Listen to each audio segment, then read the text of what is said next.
Masa pandemi COVID-19 mewajibkan seluruh masyarakat yang bermukim di beberapa kota yang sudah menetapkan pembatasan sosial berskala besar untuk tidak bersosialisasi maupun berkumpul untuk saat ini.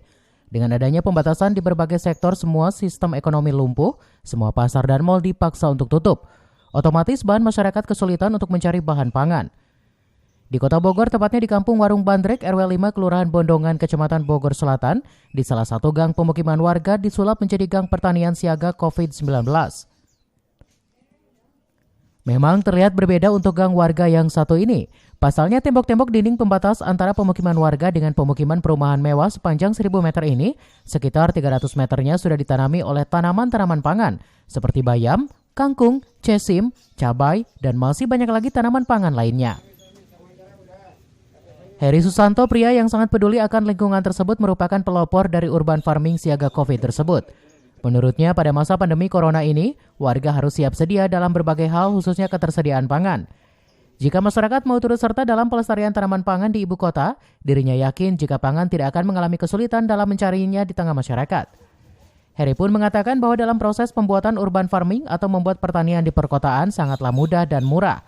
Hanya dengan media barang bekas dan bibit pangan, maka tanaman sayuran pun akan tumbuh subur dengan sendirinya. Program urban farming ini sebetulnya udah lama. Dari sebelum COVID kita memang sudah bikin.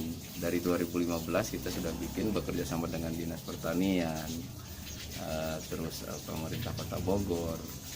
Ya, semua aktivis lingkungan memang sekarang udah mulai peduli dengan adanya COVID-19 ini, mengadakan pasti urban farming yang paling cocok karena temanya sudah di rumah saja.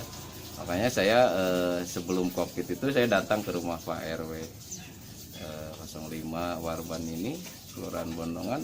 Saya datang, saya lihat cek lokasi itu atas arahan dari Pak. Gagasan yang diusung pria Parubaya ini sangat diterima oleh masyarakat, khususnya warga Kampung Warung Bandrek, Kelurahan Bondongan, Kecamatan Bogor Selatan, Kota Bogor. Dapur sehari-hari dan juga baik untuk kegiatan pemuda ya, para pemuda kemudian yang tidak punya pekerjaan ya, selama COVID ini kan di rumah ya, saya manfaatkan untuk kegiatan menanam. Itu sangat membutuhkan. Rencananya Heri, sang pelopor siaga pangan COVID ini, akan mendirikan urban farming di setiap kelurahan yang ada di Kota Bogor. Dari Kota Bogor, Andri Ame melaporkan.